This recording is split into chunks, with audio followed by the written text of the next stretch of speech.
నేను ఈ దోశ అయితే తయారు చేసి చూపిస్తాను. ముందుగా ఇలా ఇవన్నీ తీసుకున్నాం కదా, ఇవి ఆల్రెడీ నానపెట్టున్నాయి. ఈ మిక్సీ జార్ తీసుకొని ఇందులో అయితే వేసుకోవాలి.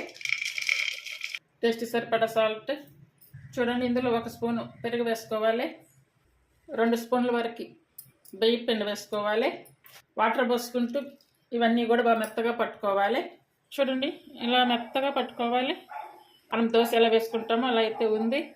బాగా వచ్చింది. ఇది కొంచెంసేపు పక్కన పెట్టుకుంటే బాగుంటుందో, లేదనుకుంటే అప్పటికప్పుడు కావాలి అనుకుంటే కనుక వేసుకోవచ్చు. అయినా దోశ అయితే వస్తుంది.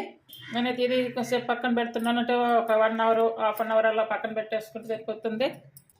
ఇప్పుడు దోశ వేసి చూపిస్తా చూడండి. సిమ్ మీద పెట్టుకొని వేసుకోవాలి. చూడండి ఇందులో మనకి కావాల్సినవి ఇవన్నీ కూడా వేసుకోవచ్చు. ఇట్లా ఆనియన్స్ ఇలాంటివన్నీ కూడా. ఇప్పుడు కూడా దోశ అయితే కొంచెం ఉడికిన దాకా ఇలానే మిడిల్ ఫ్లేమ్ మీదగా పెట్టుకోవాలి. ఇప్పుడు ఇలా కారం వేసుకోవాలి, అలాగే ఆనియన్స్. ఇది అన్ని రకాల పప్పులు ఉన్నాయి కాబట్టి ఇది కొంచెం సిమ్ మీద ఉడికించుకుంటే మనకి దోశ కూడా బాగుంటుంది. ఆయిల్ కూడా అప్పుడే వేయొద్దు. ఒకవేళ మీరు దోశ పిండి దాన్ని వెంటనే ఫుల్ ఆన్ మీద పెట్టారనుకోండి, పచ్చి పచ్చిగా ఉంటుంది, కింద అయితే మాడుతుంది. తీసుకోవాలి.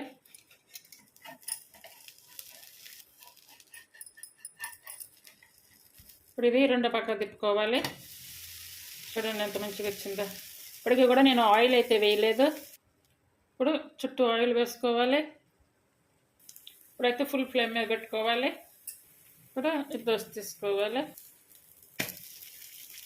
ఇది ప్లేట్లో పెట్టేసుకొని రెండో దోశ కూడా వేసుకోవాలి. ఏ చట్నీతో అయినా కూడా చాలా బాగుంటుంది. అలాగే కర్రీ మొలకెత్తినటువంటి గింజలు అలా దోశ అయితే వేయండి. ఆరోగ్యానికి కూడా చాలా చాలా మంచిది, చాలా టేస్టీగా ఉంటుంది. Please like, share, subscribe. Thank you for watching.